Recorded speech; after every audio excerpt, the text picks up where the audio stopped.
sejahtera, selamat datang ke forum kami pada hari ini. Saya selaku moderator akan mengendalikan sesi forum ini yang bertajuk penerapan nilai kerohanian dan moral dalam kalangan kanak-kanak. Baiklah, marilah saya memperkenalkan diri saya, iaitu Nurul Alana binti Naisam sebagai moderator pada hari ini. Saya Farah binti Muhammad, bagi responden pertama iaitu Noraini binti Samai, responden kepada ibu bapa. Saya responden kedua, Siti Nurdana binti Muhammad Aiman Hakim, selaku responden guru taska, Puan Nurul Atikah.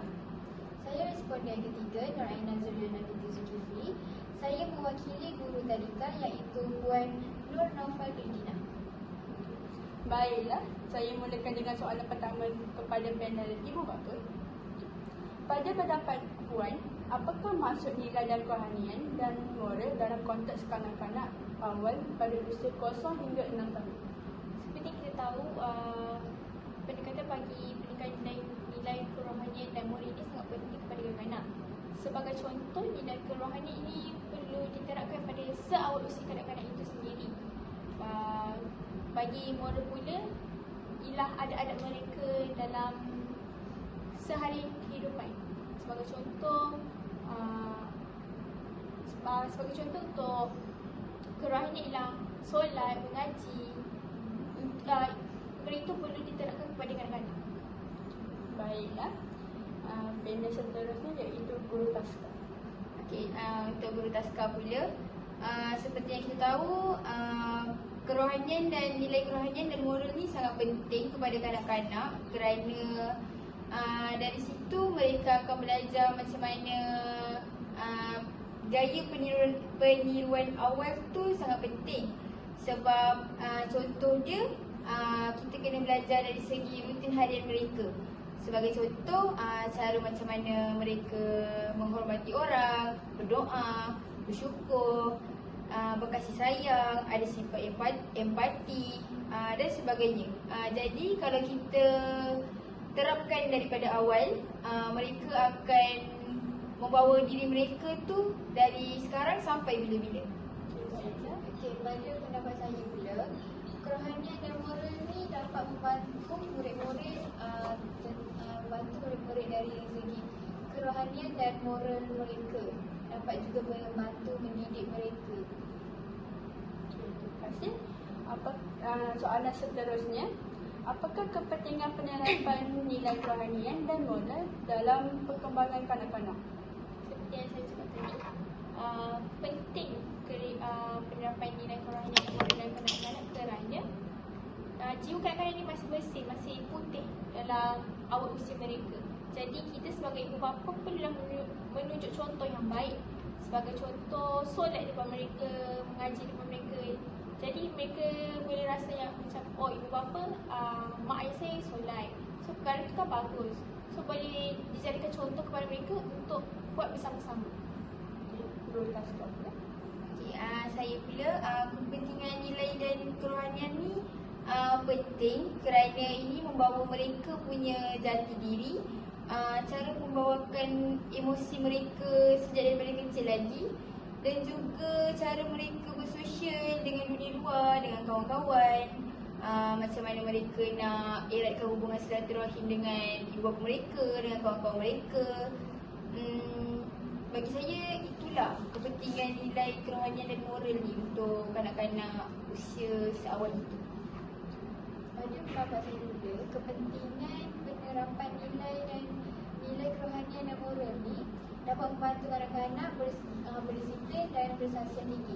Seperti dalam responden pertama iaitu bapa berkata yang mengajar kanak-kanak tentang solat dan sebagainya. So apabila kanak-kanak belajar tentang solat, dia dapat berdisiplin iaitu mengikut waktu solat tersebutlah. Terima kasih. Soalan seterusnya lagi, pada pendapat anda, apakah peranan utama keluarga dan institusi pendidikan dalam membentuk nilai ini? Seperti kita tahu, kanak-kanak ni belajar daripada rumah. So kita sebagai ibu bapa perlu menunjuk contoh yang baik, yang bagus dari rumah. Bukan daripada hantar ke sekolah baru nak suruh macam guru-guru uruskan mereka. Tidak, sepatutnya kita sebagai ibu bapa perlu tunjuk corak yang baik, contoh yang baik dari rumah. Dan guru-guru daripada sekolah just teruskan je cara pembentukan mereka. Okey, untuk guru taska pula, sama juga seperti yang responden satu, ibu bapa cakap, peranan ni ibu bapa yang utama sebab ibu bapa ni adalah idola kepada anak-anak. Sebab mereka belajar daripada rumah, lepas tu baru pergi ke sekolah. Dan sebagai ibu bapa ni, mereka kena ajarlah macam mana cara mereka untuk beri salam, cara bercakap dengan orang yang lebih tua, betul angsuh. Tak semestinya kalau kita yang lebih kecil, kita boleh suka hati je nak buat apa yang kita nak buat. Begitu juga dengan institusi. Untuk sebagai guru, benda asas yang utama tu adalah adab. Dan kita juga perlukan ibu bapa sebagai watak utama dalam peranan ni.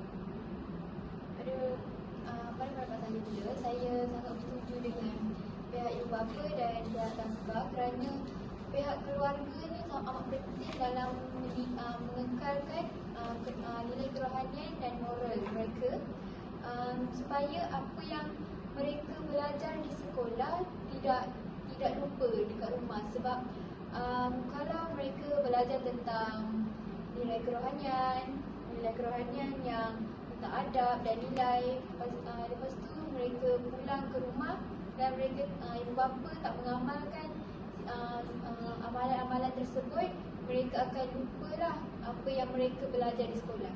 Okay, baiklah. Soalan seterusnya, apakah cabaran utama dalam menerapkan nilai kerohanian dan moral kepada kanak-kanak pada masa kini?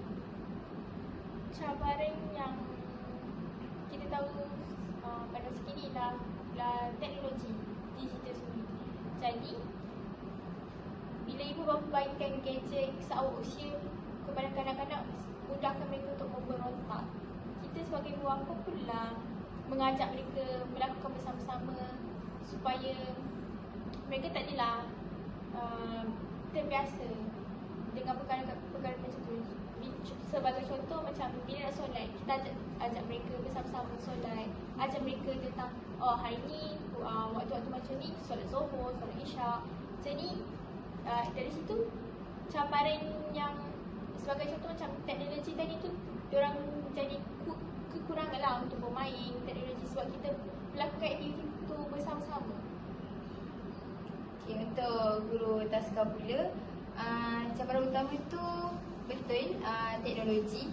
Sebab kanak-kanak pada masa kini mudah terdedah dengan teknologi. Ibu bapa kerap bagi mereka bermain telefon untuk bagi mereka diam kan. Jadi dari situ mereka akan belajar bahasa yang contoh bahasa cerita-cerita Indonesia.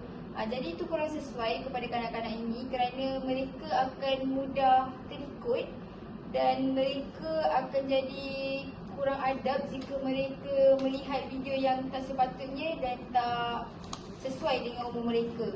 Jadi perbuatan tu masalah ini sangat mencabar sebab sebagai guru kami susahlah nak hadapi kerana jika ibu bapa mudah kerap bagi telefon pada umur usia yang awal, mereka akan mudah memberontak, tak dengar kata guru, dan bahasa-bahasa yang tidak sepatutnya pun akan keluar jika mereka sedang marah dengan kawan atau dengan guru.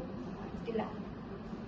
Pada pandangan saya pula, memang pada zaman kini memang ibu bapa lebih mendedahkan anak-anak mereka kepada masalah daripada teknologi ni lah. So kanak-kanak ni mempunyai masalah teknologi. Sebab itulah cabaran utama dia macam kanak-kanak ni akan hilang fokus, akan membantutkan pemikiran kritis mereka di sekolah kerana mereka lebih fokus dan merasa seronok apabila menggunakan teknologi dekat rumah. Okay, terima kasih. Soalan yang seterusnya, Adakah anda melihat perubahan nilai dalam kalangan kanak-kanak berbanding dahulu dan jelas tak? Perubahan, banyak perubahan. Sebagai contoh, kita pada masa zaman sekarang ni dengan dunia digital teknologi, ibu bapa sekarang boleh belajar tentang parenting. Sebagai contoh macam parenting tu, ibu bapa tengoklah cara kita mengaplikasikan pendidikan dalam kalangan kanak-kanak. Sebagai contoh, macam kita ajar orang melayu sensori, mendengar, daripada melihat semua tu. Dari situ ibu bapa boleh, macam ibu bapa sekarang ni boleh tengok perkara tersebut melalui dunia digital. Kalau ibu bapa dahulu diorang macam tunjuk je, diorang tak ada ilmu untuk mengajar kanak-kanak tu. Okay, bagi segi dari ibu bapa dari taska pula, bagi saya sangat berbeza lah. Kerana kalau kita dulu budak-budak, kita akan rasa lebih hormat kepada ibu bapa. Kita rasa takut dengan orang yang lebih berusia daripada kita, walaupun cikgu kita. Tapi budak-budak kanak-kanak pada masa kini sangat mencabarlah, kerana mereka terdedah dengan semuanya. Contohnya, mereka boleh meninggikan suara sebab mereka ni ada kuasa. Mereka rasa mereka ni kanak-kanak, mereka betul. Jadinya di situ kadang benda tu boleh jadi negatif, kadang benda tu boleh jadi positif juga. Seperti yang negatif tu pasal saya cakap tadi lah, mereka akan meninggikan suara, mereka akan kurang rasa hormat. Kanak-kanak sekarang ni mudah terdedah lah dengan teknologi yang sangat mencabar. Itu saja. Pada pandangan saya pula, perubahan dia sangat ketara, kerana pada zaman kanak-kanak yang dahulu tiada teknologi dan mereka tidak mudah terpengaruh, dan maksudnya mereka ni lebih ke dunia luar, akan merasa seperti pihak ibu bapa kata parenting, iaitu menggunakan sensori apa semua. So perkembangan otak mereka ni lebih berkembang berbanding zaman kanak-kanak zaman sekarang yang hanya tertumpu kepada teknologi, yang menyebabkan mereka kurang fokus apabila guru memanggil nama mereka dalam kelas. Menyebabkan mereka ni macam tak dengar lah sebab diorang tak fokus.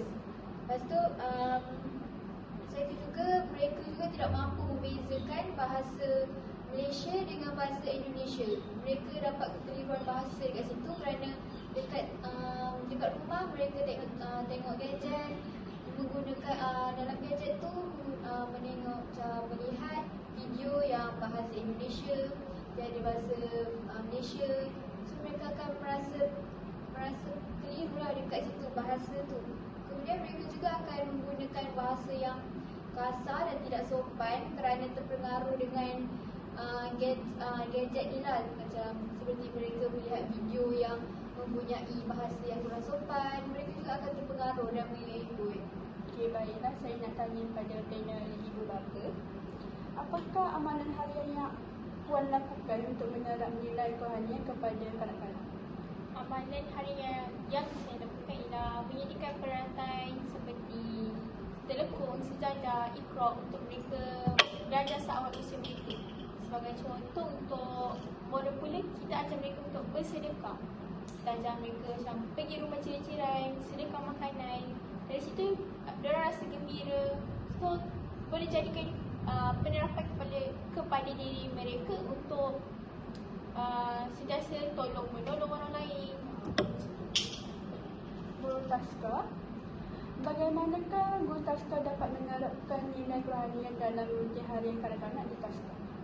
Okey, bagi saya, cara pertama yang saya buat adalah guru ni sebagai idola kepada kanak-kanak itu. Maksudnya kita sendiri yang perlu tunjuk sikap kasih sayang, menghormati kepada kanak-kanak itu sendiri, hormat kepada kawan sekerja, hormat kepada ibu bapa. Benda tu akan menjadi peranan yang utama kepada persekitaran kanak-kanak itu sendirilah. Yang kedua pula, dari kaedah lakon peranan. Maksudnya kita main, kita tunjuk mana yang betul, mana yang salah, mana yang boleh dan mana yang tidak boleh. Lagi senanglah untuk kanak-kanak ini faham pada usia ni, kerana masa saya cakap kanak-kanak ni dia akan ikut apa yang kita buat. Jadi kita sebagai guru ni kita perlulah menunjukkan sikap yang lebih baik, perlu menunjukkan rasa yang perlulah kanak-kanak ikut, sebab mereka lebih faham dari segi pemerhatian, peniruan. Sebab tu kalau kita cakap panjang lebar kepada kanak-kanak ni pun mereka tak akan faham. Kita kena tunjuk apa yang kita buat baru mereka ikut. Itu saja.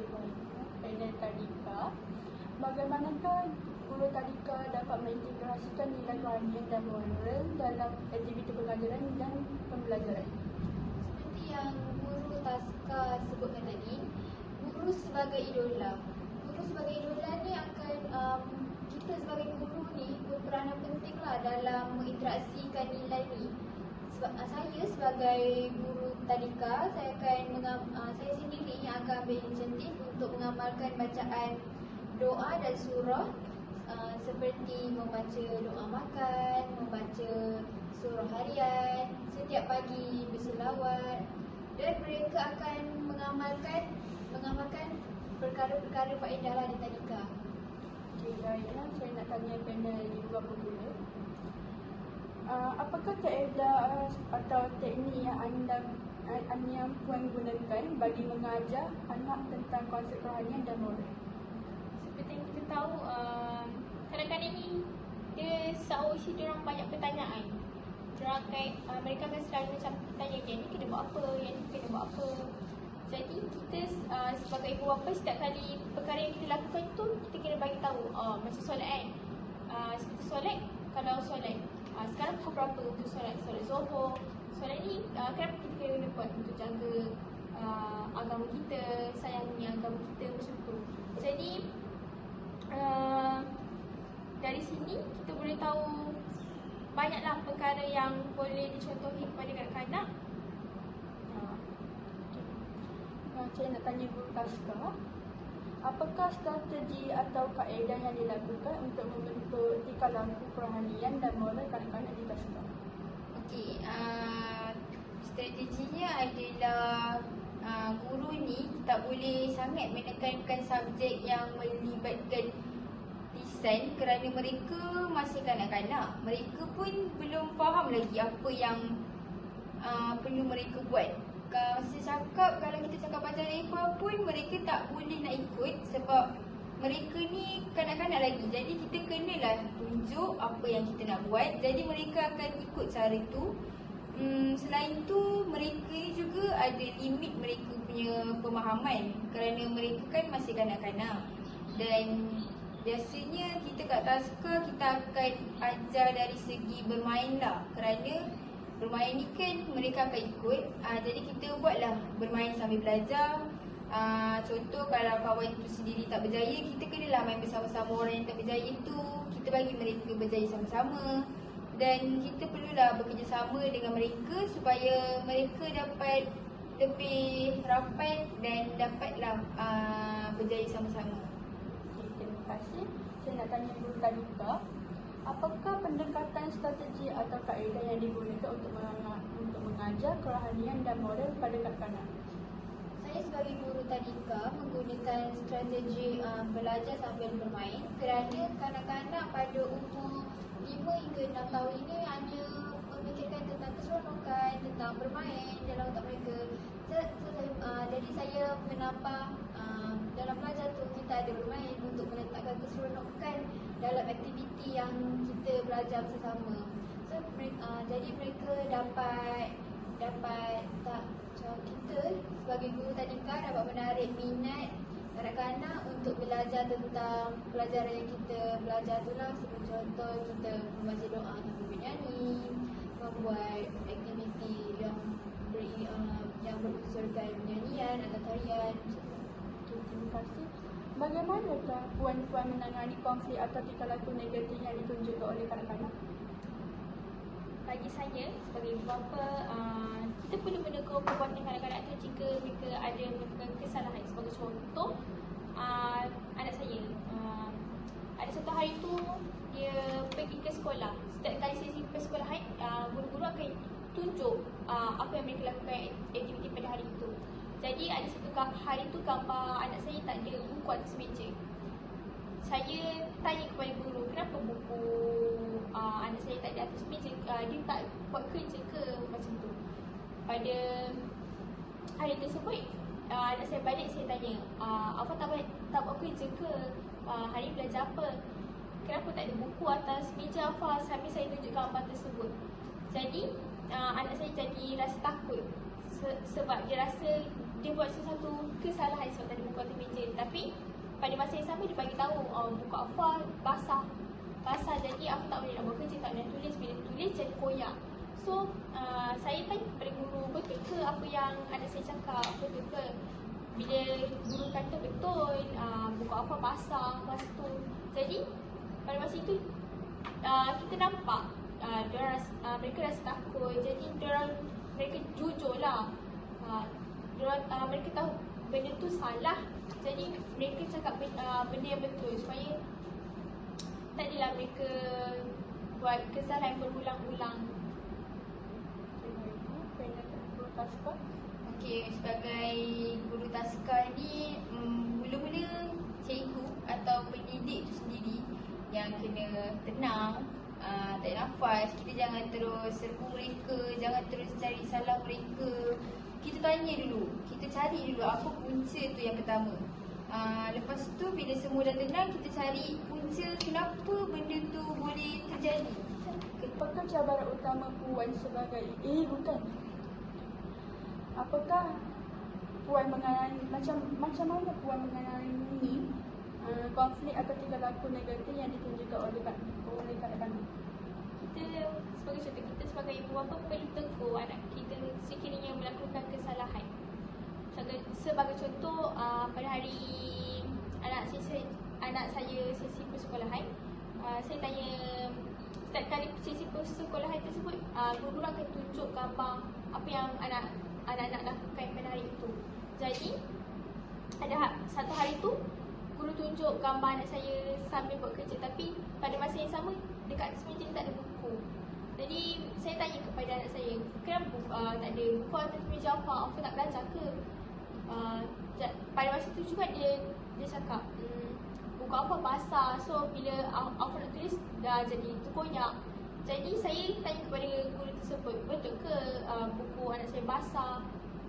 Lepas tu guru tersebut pun bagi tahu betul, Afa cakap betul, Afa tak tipu, buku Afa basah. Dari situ kita nampak anak kita jujur, dia takut pada kesalahan. Jadi kita sebagai ibu bapa perlulah tunjuk contoh yang baik. Bila anak lakukan kesalahan, jangan terus marah. Kita kena tanya, betul ke Afa tak buat ni, betul ke macam ni ya? Okay, sebagai guru taska pula, mula-mula cikgu atau pendidik tu sendiri perlu kekal tenang dengan apa yang jadi. Cikgu tu kena tarik nafas. Kita jangan terus serbu kanak-kanak tu kerana nanti mereka akan hilang keyakinan diri, mereka akan rasa takut. Selepas tu bila semua dah tenang, kita cari pula punca kenapa sesuatu tu terjadi. Lepas kita dah cari punca tu, kita biasanya akan bercakap dari face to face lah. Kita akan tanya budak tu sendiri, kita galakkanlah bimbingan teguran tu dari segi kita tak terus serbu mereka seperti kita terus marah mereka di hadapan kanak-kanak yang lain, orang ramai. Kadang-kadang benda tu akan membuatkan mereka hilang keyakinan diri, mereka akan jadi takut nak pergi ke sekolah, mereka akan jadi hilang keyakinan diri mereka. Jadi kita akan bawa mereka ke satu sudut di mana di tempat tu tiada orang selain cikgu dan kanak-kanak tersebut. Kita akan tanya apa yang terjadi, kenapa, punca dia. Jadi dari situ kita sendiri akan bimbing mereka. Kita cakap dengan mereka, benda yang awak buat ni tak bagus, tak baik kalau awak buat macam tu dengan kawan awak, nanti awak tak ada kawan. Macam tu. Jadi dari situ mereka akan, kalau kita cakap secara lemah lembut, secara baik, kita menegur dengan sopan santun, mereka pun akan ikut je apa yang kita cakap. Jadi biasanya kita akan bagi mereka rasa tenang dulu. Kita tak seku mereka, lepas apa yang jadi kita tanya baik-baik. Jadi dari situ mereka akan lebih ikutlah apa yang kita cakap. Baiklah, dengan Guru Tadika. Saya nak bertanya kepada Guru Taska, adakah kita sebagai guru yang marah kanak-kanak di depan kawan-kawan yang lain akan memberikan kesan kepada kebesaran mereka? Ya, sebagai Guru Taska saya akan bagi jawapan mereka akan jadi takut untuk berhadapan dengan orang ramai. Mereka akan Kurang keyakinan diri lah. ya betul. Saya sebagai Guru Tadika akan menyokonglah pernyataan tersebut kerana Guru Tadika juga menggunakan ajaran yang itu menegur dan juga memberi penyelesaian lah dengan baik. Contoh macam kanak-kanak menggunakan bahasa kasar dalam kelas dengan kawan-kawan mereka. Guru yang terdengar tu akan memberikan teguran kepada kanak-kanak. Macam saya akan menegur kanak-kanak mengatakan yang perkara tu tidak baik dan akan memberikan kesan yang buruk kepada kawan yang dengar. Dia akan sedih, dia akan rasa takut pergi sekolah lah. Lepas nanti dia akan cerita dekat ibu bapa. Sebagai ibu bapa pula, apabila macam kanak-kanak pulang ke rumah dan menceritakan tentang mereka diperlakukan tidak baik oleh rakan-rakan dia yang lain, apa yang ibu bapa boleh lakukan? Kita kena ambil teguran lah apa yang mereka bagi tahu. Sebagai contoh macam, betul ke kawan awak buat macam ni? Mereka buat kat mana? Cubit ke? Marah ke? Gaduh ke? Lepas tu kita tanya kepada pihak guru pula, betul ke situasi tersebut berlaku? Jika berlaku, kita selesaikan cara yang baik supaya anak-anak kita ni tidak bergaduh lagi. Benda berbaik semua. Saya sebagai guru juga sokong kerana kita sebagai guru tidak boleh memilih kasih lah. Macam setengah guru ada yang memilih kasih, macam bapaknya macam baik, so kita akan memilih kasih dengan anak mereka, akan tipu ibu bapa. Macam kita akan macam membela pembuli ni lah. So pembuli ni akan membesar dan akan teruklah kanak-kanak. Baiklah, saya nak tanya panel ibu bapa. Bagaimanakah persekitaran rumah membantu menyokong pembentukan nilai, kerohanian dan moral dalam kalangan kanak-kanak? Seperti yang kita tahu, macam pada masa kini kita memang paparkan televisyen, cerita kepada kanak-kanak. Jadi dari situ kita perlulah tunjuk cerita yang baik. Sebagai contoh, tiba Al-Hijrah ke, kalau cerita kata pun berdasarkan keagamaan yang menceritakan tentang Nabi, Rasul. Jadi di situ kita boleh menunjuk persekitaran yang baik kepada mereka. And selain itu, bila kita gaduh dengan antara suami isteri, tidak perlulah marah di depan anak-anak.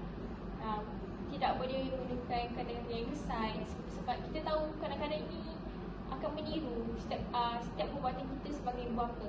Jadi kita perlulah mengajar mereka perkara-perkara yang baik. Sebagai contoh, menolong ke, jujur bila melakukan kesalahan. Saya nak Ibu Taska. Bagaimanakah persekitaran Taska membantu menyokong pembentukan nilai, kerohanian dan moral dalam kanak-kanak? Bagi saya sebagai Guru Taska, saya rasa persekitaran Taska itu yang utama. Sebagai contoh, persekitaran Taska yang selamat, dan selepas itu Taska yang menggunakan konsep penyayang. Kita maksudnya tidaklah marah secara berdepan, garang tanpa bersebab, tegas tanpa sebab. Jadi di situ mereka akan dapat keyakinan kepada guru tersebut, dan juga mereka ada sifat confident lah dengan diri sendiri.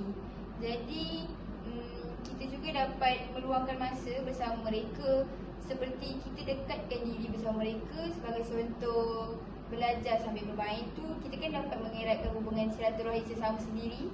Dan kita juga akan membimbing mereka, peluk mereka jika mereka rasa sedih, marah. Dan dengan aktiviti berkumpulan tu juga kita dapat persekitaran yang baik. Mereka akan dapat rakan-rakan yang baik, dan dari situ mereka, masa hadapan mereka akan lebih cerah lah jika kita ajar mereka dari awal. Terima kasih. Saya nak tanya panel guru tadika. Bagaimanakah persekitaran dan tadika membantu menyokong pembentukan nilai kerohanian dan moral dalam kalangan kanak-kanak? Suasana persekitaran tadika ni amat penting kerana dapat membantu kanak-kanak dari segi pelajaran mereka lah. Contoh, tadika yang tidak ceria, yang memberikan kesan negatif lah kepada kanak-kanak.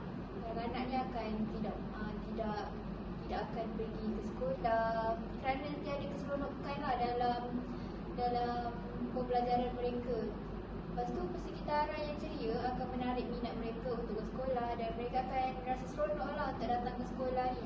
Kita sebagai perempuan pun kalau macam nampak barang-barang cantik pun kita suka kan. So macam kanak-kanak ni lagilah ekstra, sebab kanak-kanak ni lagi suka tentang keindahan, tentang kecantikan. So persekitaran tu penting lah bagi kanak-kanak ni. Saya nak tanya pada semua panel. Sangat. Jangan sama sangat. Mana yang bawahnya? Cabaran. Siapa-siapa?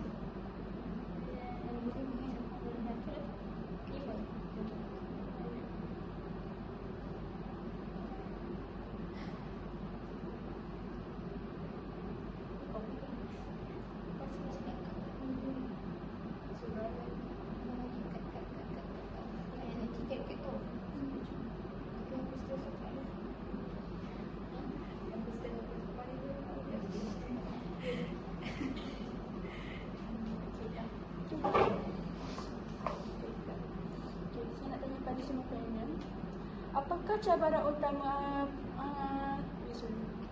saya nak tanya pada semua panel. Apakah cabaran utama anda sebagai ibu bapa dalam mendidik? Kata semua. Cabaran utama Dalam mendidik. Kena ulang balik soalan ni. Saya nak tanya pada semua panel. Apakah cabaran utama dalam mendidik nilai kerohanian dan moral kanak-kanak pada masa kini? kita nombor satu cabaran pada seluruh dunia memang gadget.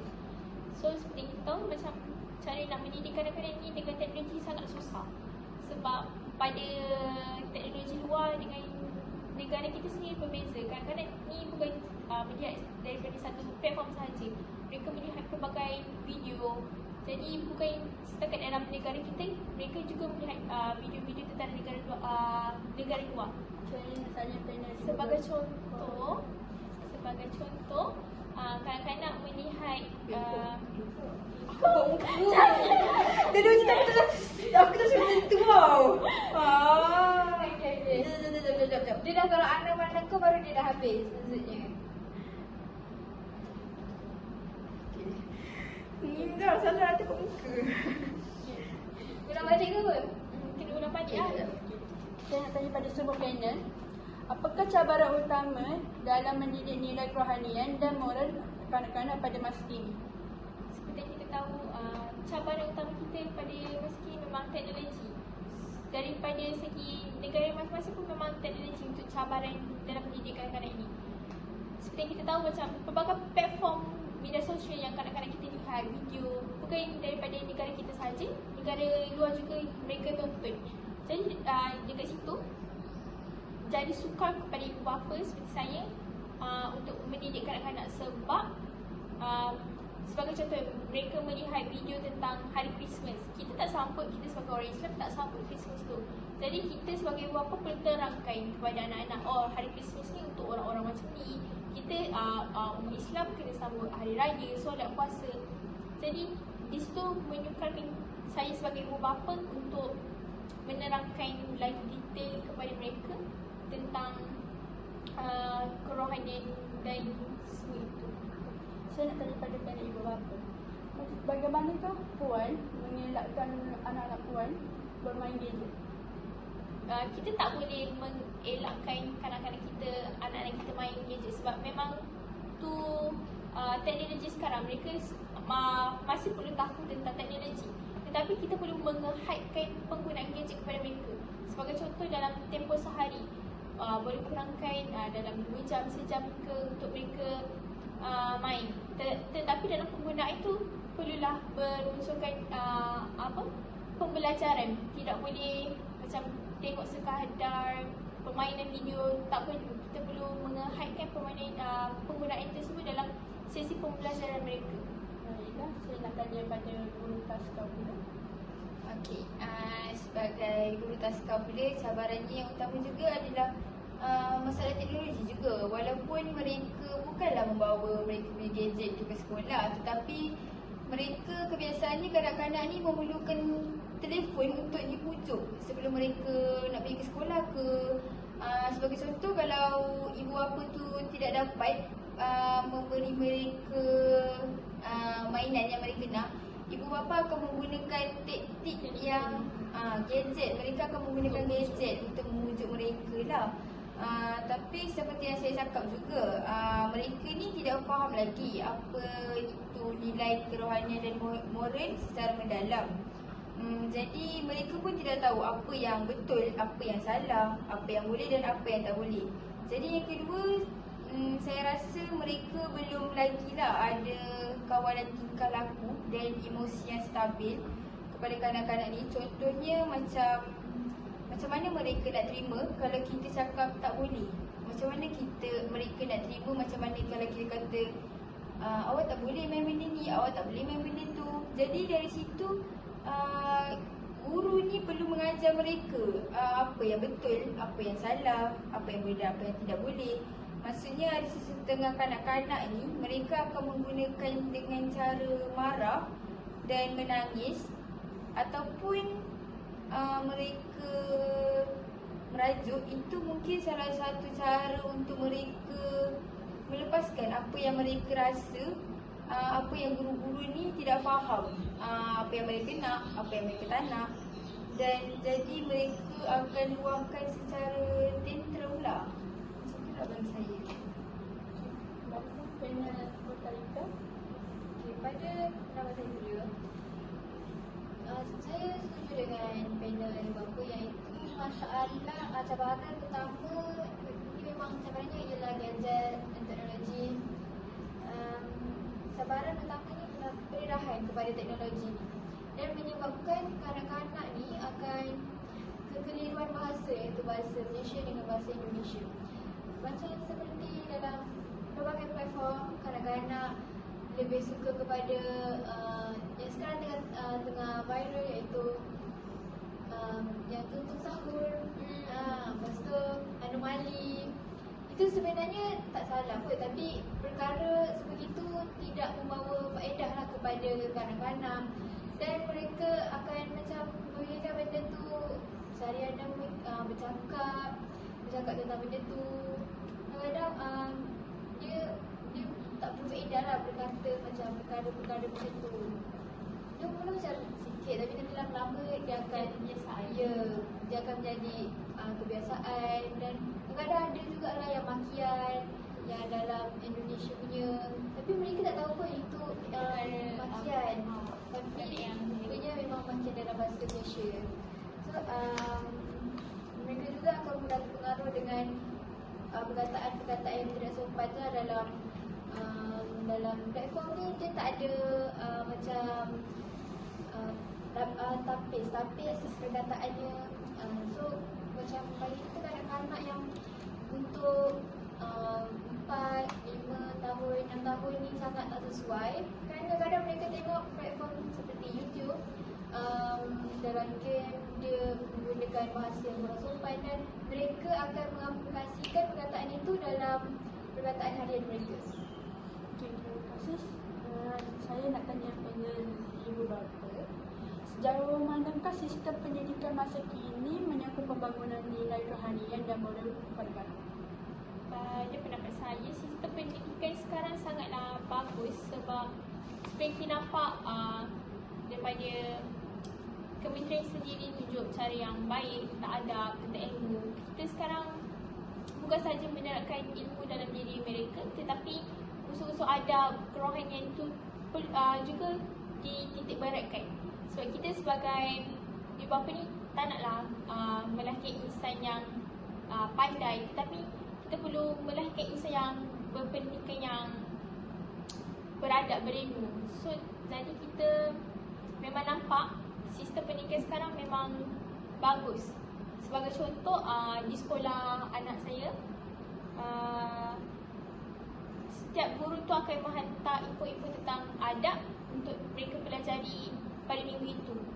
Jadi kat situ kita nampak, oh hari ni mereka ajar adab tentang hormat menghormati. Jadi kita pun tahu tentang pendidikan mereka dekat sekolah.